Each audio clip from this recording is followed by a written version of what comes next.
నరకాన్ని తప్పించుకునే 4 విధానాల్లో మొట్టమొదటిది ప్రభువు అయిన యేసుని నీ సొంత రక్షకుడిగా అంగీకరించాలి.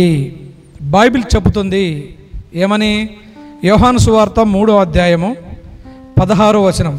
దేవుడు లోకమును ఎంతో ప్రేమించెను. దేవుడు లోకాన్ని ప్రేమించాడు. లోకం అంటే మనుషులను ప్రేమిస్తున్నాడు దేవుడు. దేవుడు ఎప్పుడు మనిషిని ద్వేషించట్లేదు. ఒకవేళ ఏదైనా ఘోరమైన తప్పు చేసినా, పాపం చేసినా, ద్రోహం చేసినా మనిషిలో ఉన్న దోషాన్ని తొలగించటానికి ఆయన కార్యం చేస్తాడు. ఆయన ఆశించేది కూడా అదే. ఒకవేళ దేవుడే శిక్షించేవాడైతే ఈ ప్రపంచంలో తప్పు చేయని మనిషి అంటే ఎవరున్నారు చెప్పండి? తప్పు చేయని మనిషి ఎవరైనా ఉన్నారా? ఎవరూ లేరు. మరి దేవుడు శిక్షించేవాడైతే అందరిని చంపేసేవాడే. అలా చేయడు దేవుడు. దేవుడు ప్రేమిస్తున్నాడు. మనిషిలోని చెడుని తీసివేయడానికి దేవుడు ఇష్టపడతాడు తప్ప మనిషిని చంపేయడానికి ఇష్టపడడు. యేసు ఇలా చెప్పుచున్నాడు, దేవుడు లోకమును ఎంతో ప్రేమించను కాగా ప్రేమించాడు. అయితే ఏంటి? ఆయన తన అద్వితీయ కుమారునిగా పుట్టిన వాని యందు విశ్వాసముంచు ప్రతివాడును నశింపక నిత్య జీవం పొందునట్లు ఆయనను అనుగ్రహించెను. దేవుడు లోకాన్ని ప్రేమించి ఒక పని చేస్తున్నాడు. ఏమని? లోకాన్ని ప్రేమించాడు. లోకం పాడైన స్థితిలో ఉంది. మనం ఎలా ప్రేమిస్తాము? ఎవరైనా మంచిగా మనతో స్నేహం చేస్తే, మనకేదైనా ఇస్తే, మన గురించి మంచిగా చెబితే మనం వారిని గౌరవిస్తాము. మన శ్రేయస్సు కోరేవారే అనుకుంటాము. అవునా కదా? దేవుడు అలా కాదు. దేవుడు వాక్యం చెబుతున్న ప్రకారం లోకమును ఎంతో ప్రేమించను. లోకం ఎట్లుందండి? మనిషి హృదయం ఎలా ఉంది? ప్రత్యేకంగా చెప్పనవసరం లేదు. చిన్న వయసు, ఒక 10 సంవత్సరాలు దాటిన పిల్లవాని వయసు దగ్గర నుంచి పండు ముసలి వయసు వరకు కూడా ప్రతివాని హృదయంలో పాపమే ఉంది. అంతే. స్వభావ సిద్ధంగా మనిషి హృదయము అటువంటి కలుషితమైన స్వభావం కలిగింది.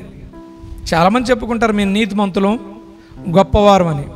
ఇతరులకు చెప్పటానికి బాగుంటాయి, ఇతరులు వింటారు కనుక చెబుతూ ఉంటారు. అంత మాత్రాన వారు నీతిమంతులు కాలేరు. బైబిల్ ఏం సెలవిస్తుంది? బైబిల్ చెప్పింది ఏంటంటే లోకం పాడైపోయింది, అయినా దేవుడు ప్రేమించాడు. లోకం పతన స్థితిలో ఉంది, అయినా ప్రేమించాడు. లోకాన్ని ప్రేమిస్తున్నాడు. లోకం అంటే చెడిపోయిన హృదయం కలిగిన, పాడైపోయిన హృదయం కలిగిన, దేవుడి నుంచి పక్కకు పోయి నడుస్తున్న పాడైపోయిన హృదయం కలిగిన మనిషిని దేవుడు ప్రేమిస్తున్నాడు అని బైబిల్ సెలవిస్తుంది. బైబిల్ చెప్పేది అదే. మంచివాడిని ప్రేమిస్తే ఏం ప్రేమించినట్లు? అవతల మంచితనం ఉంది కాబట్టి నువ్వు ప్రేమించిన గొప్పతనం ఉంది అని ప్రభువే చెప్పాడు. పాడైపోయిన స్థితిలో ఉన్న మానవుడిని ప్రేమించాడు. ప్రేమించి ఏం చేసినాడు తెలుసా? ఇక్కడ చూద్దాం. ఆయన తన అద్వితీయ కుమారునిగా పుట్టిన వాని యందు, అద్వితీయ కుమారుడు యేసు, దేవుని కుమారుడు యేసు తన అద్వితీయ కుమారునిగా పుట్టిన వాని యందు అంటే యేసునందు విశ్వాసముంచు ప్రతివాడును, every person who believes in Lord Jesus Christ, every person irrespective of creed, caste and religion, every person who comes to the Lord Jesus Christ will be saved. అద్వితీయ కుమారునిగా పుట్టిన వాని యందు విశ్వాసం ఉంచు ప్రతి వాడును నశింపక. ఈ మాట గుర్తుపెట్టుకోవాలి. యేసు మీద విశ్వాసం ఉంచాలి. యేసునందు విశ్వాసం ఉంచితే నరకం తప్పుతుందని బైబిల్లో రాయబడ్డది. ఏమని? విశ్వాసం ఉంచు ప్రతి వాడు నశింపక. నశింపకంటే నరకం పాలు కాకుండా అని అర్థం. నశింపక నిత్య జీవం పొందినట్లు, everlasting life, unending life, నిత్య జీవం పొందినట్లు. అంటే యేసుని నమ్మితే నిత్య జీవం పొందినట్లు ఆయనను అనుగ్రహించను, ఇచ్చను. అనుగ్రహించను అంటే ఇచ్చను. God gave his beloved son to us, and Jesus came and was crucified on the cross on behalf of you and me.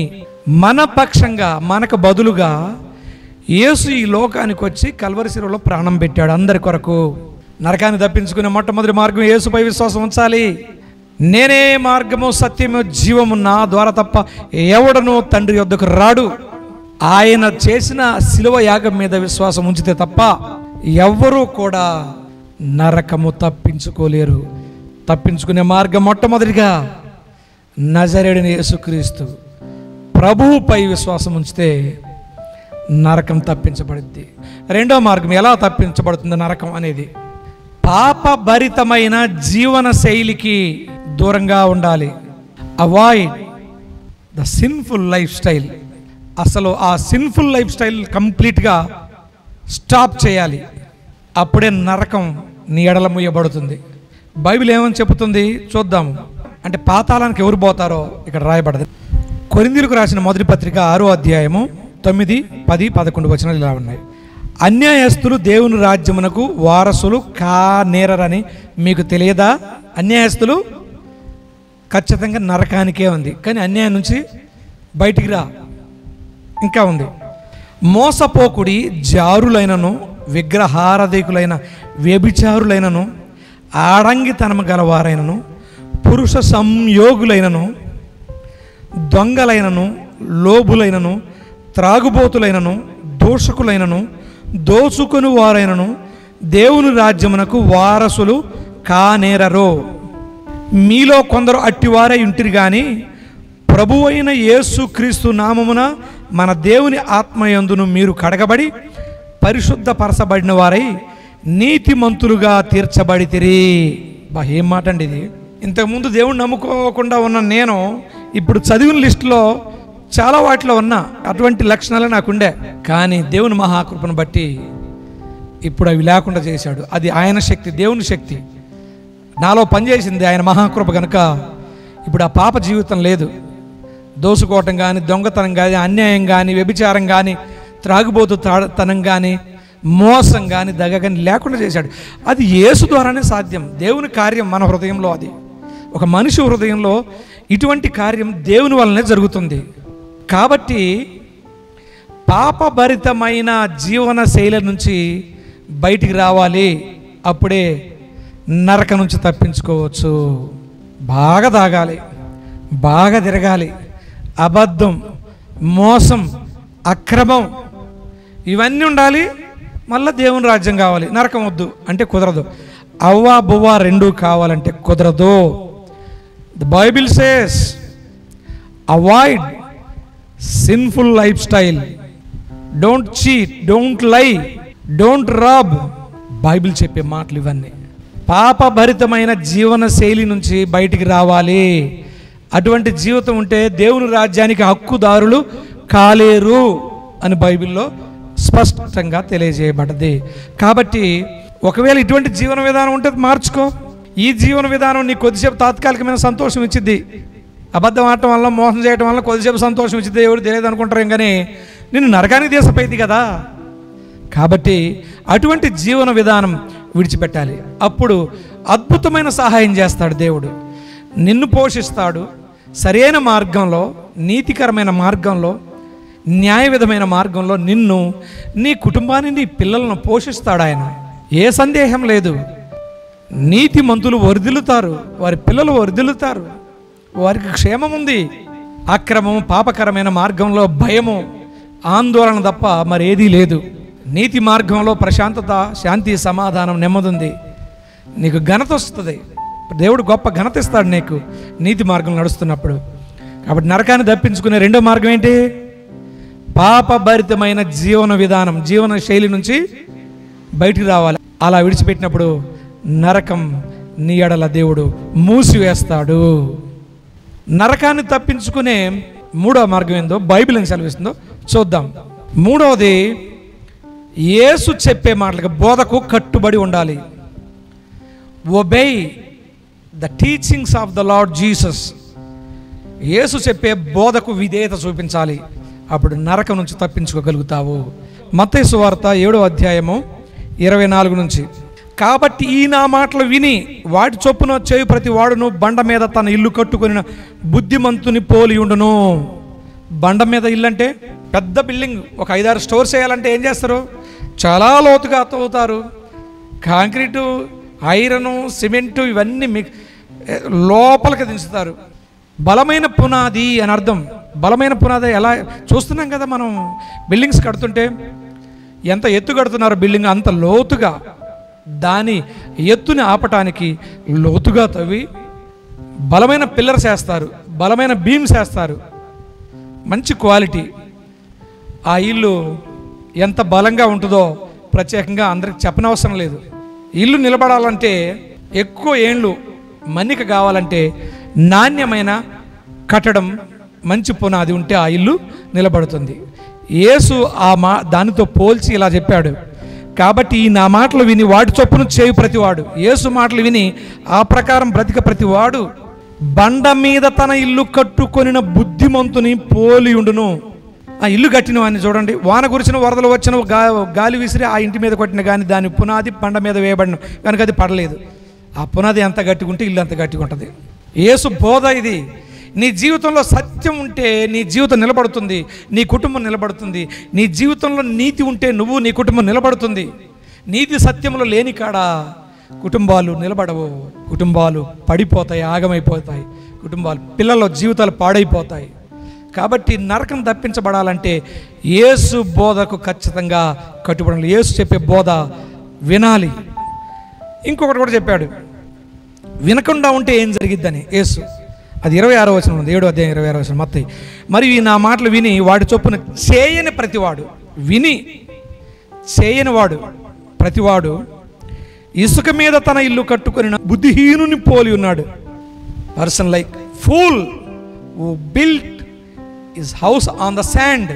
మూర్ఖుని యొక్క ఆలోచన ఎట్లుంటుంది, మూర్ఖుని మాటలు ఎలా ఉంటాయి, మూర్ఖుని ఉద్దేశాలు ఎలా ఉంటాయి, మూర్ఖుని యొక్క అజ్ఞాని యొక్క కార్యాలు ఎలా ఉంటాయి, ఈ వాక్యంలో స్పష్టంగా అర్థమవుతుంది.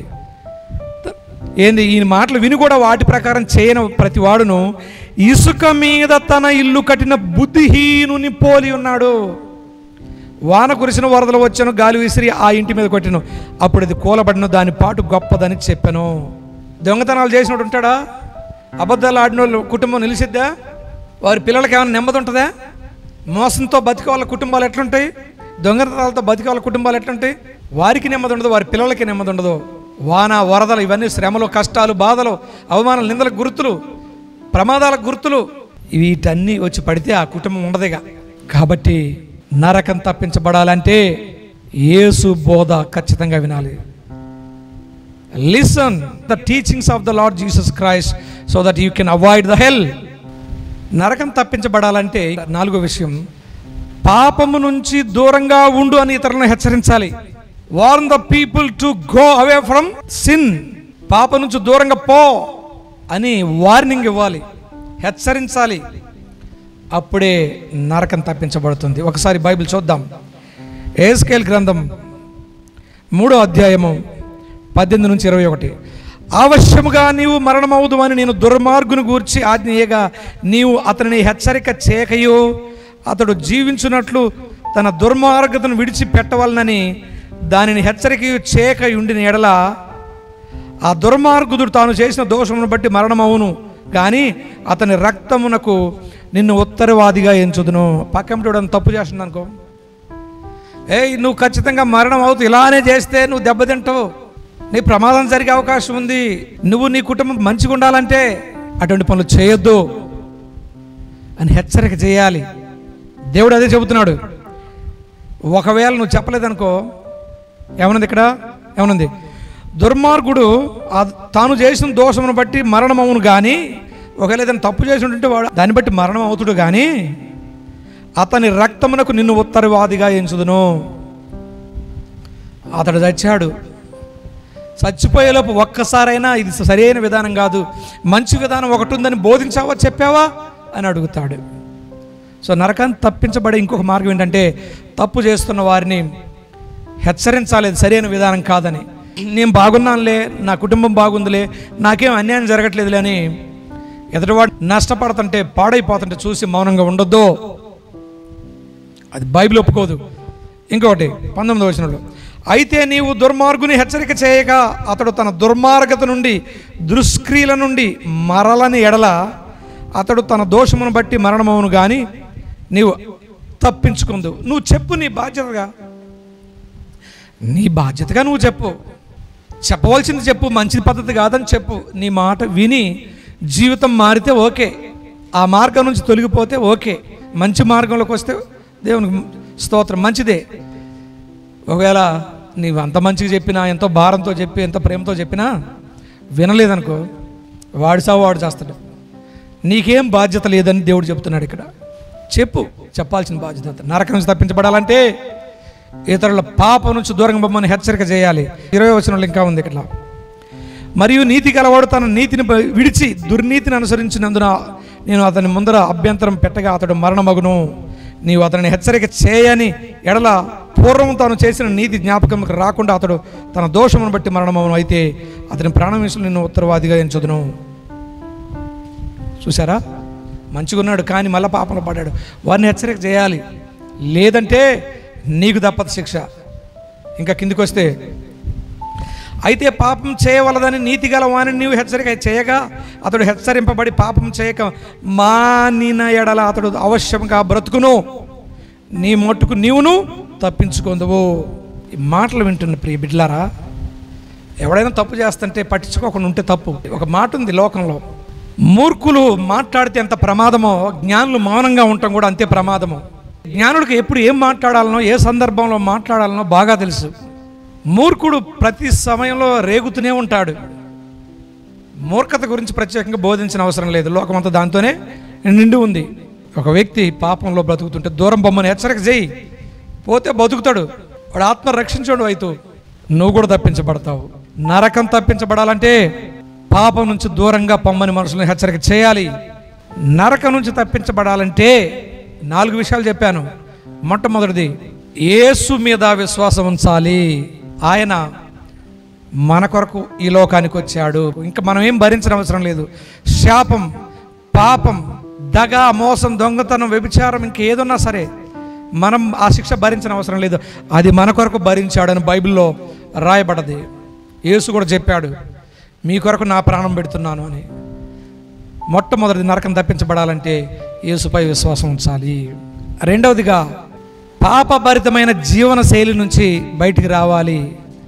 మూడవదిగా, యేసు బోధించే విషయాలు శ్రద్ధగా ఆలకించి విని అలా నడవాలి. నాలుగవదిగా, పాపం చేస్తున్న వారికి వార్నింగ్, దూరంగా బొమ్మను వార్నింగ్ ఇవ్వాలి, హెచ్చరిక చేయాలి. అలా చేసినట్లయితే 4 విషయాలు, నరకం తప్పించబడతావు. దేవుడు నిన్ను ప్రేమించి మాటలు చెబుతున్నాడు. ఆయన నిన్ను ప్రేమించి తన ప్రాణం పెట్టాడు, నిన్ను ప్రేమిస్తున్నాడు, నిన్ను పిలుస్తున్నాడు. నీ క్రియల నుండి మారు మనసు పొందమని, మంచి మార్గంలోకి రమ్మని యేసు ప్రభువారు నిన్ను పిలుస్తున్నాడు. వస్తే అద్భుతమైన జీవితం అనుభవిస్తావు.